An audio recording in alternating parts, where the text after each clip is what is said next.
দাদাই পীর, বাবাই পীর, তারপর ছেলে পীর, এরকম করে নিজেদের বংশের মধ্যে পীর বানায়। কখনো কি দেখছেন এই চরমনায় কোনো মুরিদ চরমনায় পীর হয়েছে? এতে বোঝা যায় ওরা কত নম্বর একটা বন্ড। ওরা সারাদিন নীতির কথা বলে, অথচ ওদের নিজেদের মধ্যে নীতি ঠিক নাই। গত 17 বছর যে দলটা সবচেয়ে বেশি আওয়ামী লীগে চামচানি করছে, দালালি করছে, সেটা হলো চরমনায়। এই জন্য দেখবেন অন্য কোন যে কোনো দল, বিএনপি বলেন, জামাত বলেন, তারা জেল জুলুমের শিকার হয়েছে। চরমনায় পীর কি কোনো জেল জুলুমের শিকার হয়েছে? এতে অনেকটা প্রকাশ পায়।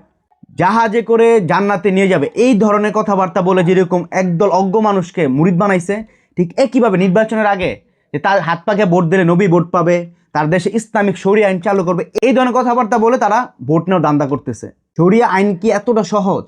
মানে এই যে কথাটা বললো যে শরিয়া আইন কায়েম করবো, এতে বুঝে ওরা ওরা রাজনৈতিকভাবে কতটা যে মিসকিন। ওরা দেশের কোনো রাজনীতি বোঝে না, বহির্বিশ্বের রাজনীতি বোঝে না। বাংলাদেশের প্রেক্ষাপটে কিংবা এখন শরিয়া আইনটা সম্ভব?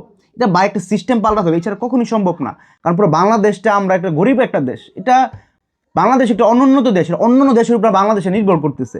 তো কিভাবে তারা শরিয়া আইন কায়েম করবে? আপনি যদি ধর্মীয় দিক দিয়ে বিবেচনা করেন, আমি নিজে চরমনায়ের ইউটিউবে অনেক বক্তব্য শুনছি, ওদের বয়ানে ভাই বিশ্বাস করেন কিচ্ছা কাহিনী, গাল গল্প, আজাইরা বাইং মাসের কাহিনী ছাড়া কোনো ধরনের জ্ঞান গর্ব, তথ্যবহুল গবেষণা ধর্মী কোনো আলোচনাই নেই।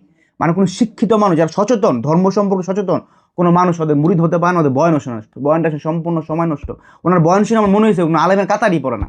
তারপরে আপনার রাজনৈতিক ব্যাপারে চিন্তা করেন, এই রাজনৈতিক ময়দানে ওরা সবচেয়ে একটা অপরিপক্ক একটা দল। ওদের বিগত দিনের কার্যক্রমগুলো দেখলে আমরা বুঝতে পারি ওদের নিজেদের কোনো সাংগঠনিক কোনো সক্ষমতা নাই। ওরা যেটা করতেছে, ওরা ইসলামের সাথে মস্করা করতেছে দেশের মানুষের সাথে।